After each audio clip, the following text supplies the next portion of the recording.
En ce mardi 24 novembre, ce que je vous propose de réaliser, c'est ceci. C'est un bouton avec une bulle de notification. Franchement, c'est très simple à réaliser, mais ça va nous permettre déjà de comprendre comment on peut faire ce style de bouton qu'on retrouve quand même assez souvent, surtout dans les sites de nos jours, parce que maintenant on a quand même pas mal d'interactions. Là, ça peut être sympa par exemple de se dire waouh, au fait, je dois aller consulter mes messages. Bon, bah effectivement, je vais cliquer dessus. Et vous voyez, ça donne franchement un résultat plutôt sympa. Donc déjà pour ça et aussi pour voir comment est-ce qu'on peut finalement s'entraîner facilement avec les positions absolute et encore une fois comment on peut mettre en place Flexbox pour centrer l'ensemble. Allez, c'est parti, vous allez voir franchement c'est super simple, on va pas passer 500 ans là-dessus. On va mettre tout ça à 200%, je vais coller l'ensemble sur la gauche et on est parti. Alors pour commencer, on va avoir une balise A, vous vous en doutez, ici ce sera notre bouton. Donc ici ce sera message. On peut, si on souhaite, utiliser la balise bouton. Franchement, c'est vous qui voyez. Hein, vous faites comme vous le sentez. Et puis ici, donc, on va mettre un lien, par exemple, avec un dièse. Bon. Maintenant, pour pouvoir mettre notre petite bulle de notification, on va ici ajouter une balise de span. Donc ici, on a une balise de span. Et on va dire, par exemple, 3. Et ça, ce sera le nombre qu'on veut afficher dans notre bulle de notification. Donc, ce qu'on va faire, c'est qu'on va d'abord, dans un premier temps, styliser notre lien. Ensuite, on va styliser notre lien lorsqu'il sera survolé par notre souris. Puis enfin, on terminera ce tutoriel super rapide et super simple par la bulle de notification en la plaçant exactement où on veut dans le coin du bouton et en centrant son texte à l'intérieur. Ok, bon, au niveau du HTML, du coup, là, on est bon. On va s'occuper tout de suite du lien. Donc, on va dans le lien. Alors, la première chose aussi qu'il faut qu'on fasse, je ne l'ai pas là, mais c'est pas grave.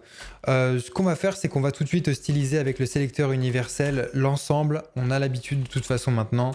On va faire un padding 0, un margin 0, un box sizing border box pour dire que le padding soit bien compris dans l'élément. Un élément, encore une fois, qui fait 100 pixels. Si on met 10 pixels de padding à gauche et à droite, plutôt qu'il fasse 120 pixels, il gardera sa largeur de 100 pixels. Donc c'est bien mieux pour nous gérer nos éléments. Voilà, c'est plus sympa. C'est le contenu à l'intérieur qui va passer de 100 pixels à 80 pixels. Et donc ici, on a box sizing border box, ok, et on va... et puis c'est tout. Et puis on va s'arrêter là. Ensuite, on va aller dans body, et là, on va faire un background en 13, 14, 16, qui est la couleur un petit peu noire que j'aime beaucoup. On va utiliser Flexbox, donc Display Flex, on va faire Align Items Center, histoire de centrer verticalement. Et donc là, c'est normal que ça ne soit pas encore centré, c'est parce qu'on n'a pas fait notre 8 sans VH, mais je pense que je ferai une vidéo vraiment sur le sujet avec les unités. Donc là, ça prend 100% de la page, et ça va centrer notre élément au milieu.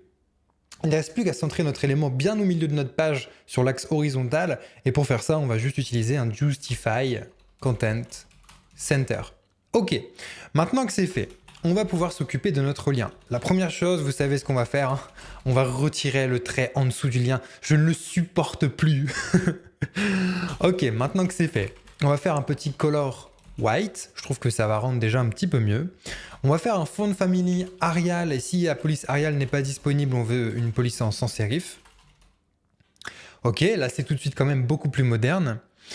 À l'intérieur, notre bulle de notification va être en position absolute. Donc, ce qu'on va faire, c'est qu'on va dire, ok, tu te réfères à moi, tu te réfères à mon lien.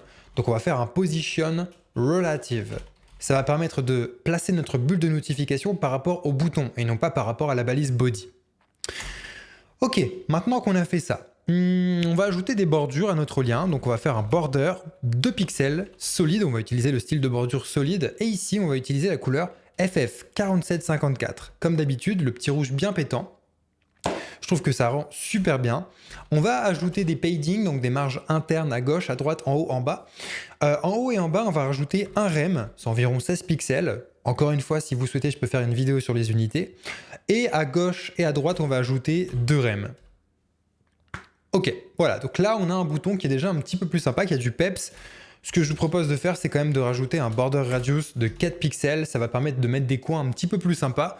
Je vous rappelle que bon, c'est la tendance du moment, même si je pense que d'ici un an et demi, on va retourner sur des angles très stricts, très géométriques, je pense. On verra. Je regarde, je pense que je n'ai rien oublié. En tout cas, maintenant, on va pouvoir s'occuper du survol de notre lien. Alors, ce qu'on va faire, c'est évidemment qu'on va utiliser la pseudo-classe over. Et ici, on va juste dire, lorsque ma souris passe au-dessus de mon lien, on va mettre la couleur de fond à FF4754. Donc FF4754, on essaye, super, ça fonctionne. Histoire de rendre tout ça un petit peu plus sexy, on va faire transition all pour dire, ok, toutes les modifications qu'il va y avoir avec les pseudo-classes, tu me les passes en 0,2 secondes. On essaye. Ok, c'est beaucoup plus smooth, c'est beaucoup plus léger. Vous voyez, ça apparaît progressivement. Je trouve que c'est quand même vachement plus sympa. Bon, écoutez, bonne nouvelle, notre lien est terminé. Là, ce qu'il faut qu'on fasse maintenant, c'est notre bulle de notification. Alors, pour faire notre bulle de notification, on va sélectionner notre lien et on va sélectionner la balise de span. On va placer notre bulle de notification dans un premier temps en position absolute. Donc là, ça y est, on a la forme finale de notre bouton. Le 3 n'est plus compris dans la taille du bouton. Ce qu'on va faire, c'est qu'on va placer notre bulle de notification à -1 rem, histoire de le faire dépasser de 16 pixels vers le haut. Et on va le mettre également à -1 rem sur la droite. Ça va nous permettre de vraiment placer notre bulle de notification sur le côté. Maintenant que c'est fait, je vous propose de faire un petit background color de FF4754, histoire de donner une petite couleur autour de notre bulle de notification. On va donner une largeur d'environ 35 pixels. C'est une largeur qui est plutôt sympa et qui est plutôt adéquate, et on voit que là on est bien centré. On va faire une hauteur de 35 pixels également. Ok. Au niveau de border radius, on veut un rond parfait. Donc on va mettre 50%, au moins on est sûr que les bordures soient vraiment en forme de rond, et on aura vraiment ce sera vraiment très joli. Donc là c'est bon, c'est le cas. Je suis en train de réfléchir. On va attaquer Flexbox tout de suite. Donc comment on va faire pour centrer notre texte au milieu? On va faire un display flex, exactement comme pour la balise body. On va faire align items center et justify content center. Et là, notre 3 est vraiment centré tout le temps au milieu de notre bulle de notification. Voilà, c'est aussi simple que ça. Aussi simple que ça. Enfin, pour terminer, on va faire un petit border de 4 pixels en solide, et on va passer la bordure en la couleur du fond de la page. Ça va permettre de faire en sorte que la petite bulle de notification ne soit pas collée aux bordures de notre bouton. Et ça va donner un effet qui est super sympa. Alors on essaye, et voilà, notre bulle de notification. C'était pas compliqué finalement pour faire notre bouton avec notre bulle de notification. Au final, c'est que de la gestion de position absolute. Et vous avez vu plutôt qu'on a réutilisé pas mal de fois Flexbox. Donc je pense que maintenant, si vous suivez tout le temps, tous les jours, les tutoriels que je vous propose sur YouTube, ok, Flexbox, vous maîtrisez. Les positions absolutes, vous commencez vraiment bien à maîtriser aussi. Et puis surtout, ce qui est très sympa dans cet effet, c'est de voir qu'on peut détacher la bulle de notification en mettant une bordure de la couleur du fond, et ça donne cet effet que waouh, ok d'accord, la bulle de notification elle n'est pas posée sur les bordures.